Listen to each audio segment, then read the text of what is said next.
Salut à tous, c'est Natas. Et Noti, aujourd'hui on se retrouve pour l'interview de Loïc Durand. Allez, c'est parti.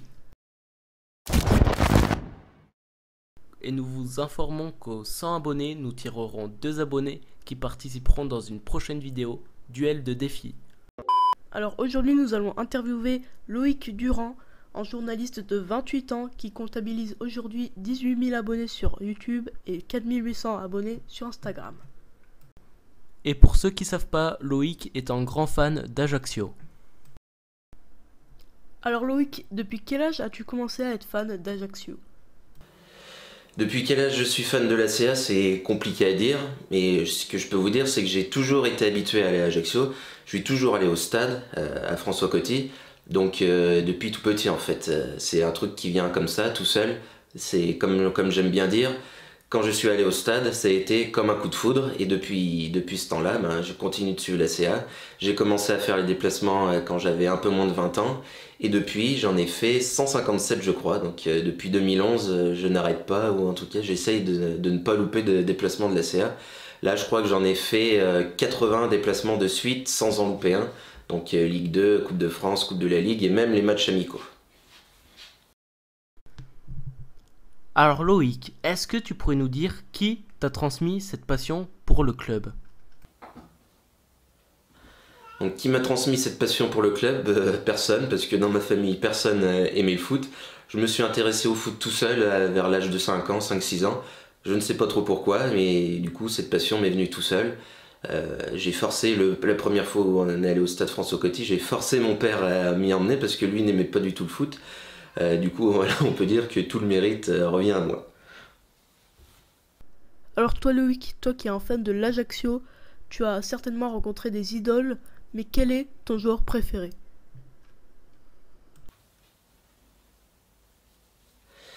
Quel est mon joueur de foot préféré ? C'est une bonne question et très difficile. Je pourrais pas y répondre. J'ai bien sûr eu des idoles qui sont passées par la CA, comme Memo Ochoa, comme Christian Quinquela. J'ai adoré aussi Moussa Maazou ou Denis Oliech. Cette saison, j'aime bien Benjamin Leroy, tous les joueurs. Enfin, j'adore tous les joueurs passés par la CA Ajaccio, mais j'ai pas forcément un joueur préféré. Je les aime tous dans la globalité. Alors toi Loïc, qui suit tous les matchs de l'Ajaccio, qui ne rate aucun déplacement, est-ce que tu pourrais nous dire quel est le plus beau match d'Ajaccio que tu aies vu ? Je pense que ça va être une question difficile pour toi. Plus beau match d'Ajaccio que j'ai vu, c'est compliqué à dire aussi ça. Qu'est-ce que je pourrais dire ? En déplacement, j'ai eu la chance de voir beaucoup de victoires. Je me souviens d'une victoire 6-1 à Sochaux, donc c'était complètement improbable de voir autant de buts, c'était irréel. Et si, bien sûr, la plus grosse émotion que j'ai eue au stade, c'était lors des barrages 2017-2018, barrage de Ligue 2 entre l'ACA et Le Havre. L'ACA perdait en prolongation, et à la 125e minute, Madi Camara qui a surgi, qui a mis une grosse frappe à l'entrée de la surface qui a permis à l'ACA d'égaliser pour pouvoir ensuite aller au tir au but, et là ensuite l'ACA a gagné au tir au but. Donc c'était complètement la folie en tribune, on s'est tous pris dans les bras, c'était l'explosion de joie, beaucoup ont pleuré, c'était vraiment incroyable. Je pense que c'est ma plus grosse joie de supporter, ma plus grande émotion en tout cas, dans un stade. Alors on a vu sur tes publications Instagram et tes vidéos YouTube que tu avais eu le maillot de Leroy. Est-ce que ça a été simple d'avoir le maillot de Leroy et comment as-tu fait pour l'avoir ? Alors pour ceux qui me suivent, vous savez que j'ai une grosse collection de maillots de la CA, j'en ai 115 maillots portés. Est-ce que c'est facile d'avoir des maillots ? Non. J'ai eu celui de Benjamin Leroy la saison dernière. C'est pas facile, il suffit de connaître un petit peu les joueurs. Moi j'ai la chance de les suivre partout en déplacement. Souvent je suis seul en tribune et tout, donc comme un coup de couteau qui transperce mon ego. Je connais les joueurs me connaissent, donc forcément c'est plus facile que les joueurs vous donnent les maillots quand ils vous connaissent. Moi je réclame jamais les maillots, c'est les joueurs qui viennent me les donner à la fin s'ils ont envie, donc bien sûr ça fait très plaisir. As-tu déjà fait un gros déplacement pour au final voir une défaite de ton équipe ? Et si oui, as-tu été déçu d'avoir fait le déplacement ? As-tu déjà fait un gros déplacement pour voir au final une défaite de ton équipe? Alors oui, bien sûr, ça m'est arrivé. Je pense que la plupart de mes matchs, de mes déplacements en tout cas, se sont soldés par des défaites. C'est comme un coup de couteau.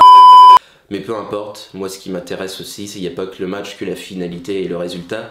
Ce qui m'intéresse, c'est tout le cheminement, c'est les déplacements. C'est quelque chose d'incroyable, prendre ma voiture, c'est un sentiment de liberté incroyable. Donc faire des déplacements pour voir des défaites, ça m'est arrivé, je ne compte plus. Mais c'est pas très grave, j'ai passé un bon moment. Et même avec ces défaites, je garde toujours des bons souvenirs de ces déplacements, même si fois on a pu perdre 3, 4-0, peu importe. Moi ce que je retiendrai, c'est le bon moment, donc une bonne rencontre, voilà, peu importe. Je retire toujours du positif de mes déplacements. Alors on a vu tout à l'heure que tu étais un grand fan de l'Ajaccio, tu as fait plus de 150 déplacements, mais est-ce que tu as un autre club fétiche? Alors non, à part la CA, bien sûr, j'ai pas d'autre équipe préférée. Faut dire que c'est une passion qui me prend beaucoup de temps, beaucoup d'argent, et même si je suis fan de foot, maintenant je peux plutôt dire que je suis fan de la CA avant d'être fan de foot. Alors bien sûr, du foot j'en fais à côté, je suis entraîneur, joueur et dirigeant dans un petit club de district. Donc déjà ça me prend beaucoup de temps, donc non, j'ai pas le temps et j'ai pas la foi pour supporter une autre équipe. Alors comme nous l'avons appris, la Ligue 1 et la Ligue 2 est arrêtée. Ajaccio était 3e au classement de Ligue 2 et pour cause, Ajaccio pour le moment ne monterait pas en Ligue 1 à cause du classement qui est arrêté. Mais un retournement de situation peut toujours se produire. Alors si Ajaccio arrive à être en Ligue 1 l'année prochaine, penses-tu qu'Ajaccio pourra se maintenir dès la première année? Malheureusement pour la CA en Ligue 1, ça semble mal parti. Il faut attendre le 20 mai maintenant que l'Assemblée Générale de la LFP dise ce qu'elle a à dire. Mais bon, on n'y croit plus trop, on n'a plus trop d'espoir. Donc je pense que la CA va repartir en Ligue 2. C'est pas très grave, ce n'est que partie remise comme on dit. J'ai confiance dans les joueurs, dans le staff, dans les dirigeants. On va bien recruter. Les joueurs importants vont rester, peut-être pas tous mais la plupart. Et pour faire une bonne équipe la saison prochaine et pour viser cette fois-ci les 2 premières places parce qu'on en a marre d'être 3e, ça nous est arrivé déjà il y a 2 ans, là ça nous arrive encore aujourd'hui, donc on est un petit peu maudit, donc j'espère que la saison prochaine la CA sera 1er ou 2e, en tout cas vous pouvez compter sur eux. Alors après avoir visité plein de stades grâce à Ajaccio, est-ce que tu rêverais d'aller dans un autre stade? Dans quel stade rêverais-je d'aller? J'ai eu la chance de faire une 60aine de stades déjà en France. Maintenant, que ce soit Vélodrome, Parc des Princes, ça j'ai déjà tout fait. Maintenant, ce que j'aimerais bien, c'est qu'un jour, l'ACA se qualifie en Coupe d'Europe. Donc ça, c'est mon rêve de faire des tours préliminaires d'Europa League, par exemple, à l'autre bout de l'Europe, en Russie, par exemple, ou en Lituanie. J'irai avec ma petite 106 là-bas. Ça, c'est vraiment mon rêve de supporter, c'est de suivre l'ACA en Coupe d'Europe. Donc j'ai pas un stade particulier en tête, mais un vieux stade de l'Europe de l'Est, ce serait vraiment génial. Alors comme d'habitude, nous allons finir notre interview en te demandant comment se passe ton confinement. Mon confinement se passe bien, j'espère que le vôtre aussi. En tout cas, jusqu'au 11 mai, restez chez vous. Soyez prudents, ne faites pas de folie et surtout à l'ours. Bon voilà, la vidéo touche à sa fin, j'espère qu'elle vous aura plu. Nous tenons à remercier Loïc d'avoir pris le temps d'avoir répondu à cette interview.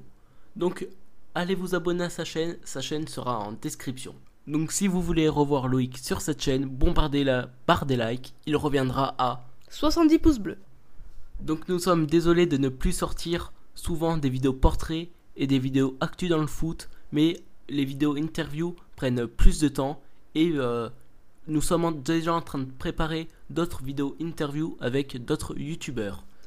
On prépare aussi de grosses vidéos qui prennent beaucoup plus de temps. Une vidéo sortira cette semaine et nous ne serons pas seuls, nous serons accompagnés de Clément parle du foot. Alors la vidéo avec Clément sera des défis de foot à la maison vu que nous ne pouvons pas sortir en cette période de confinement. Donc c'était Natas et Naughty, et nous on vous dit ciao.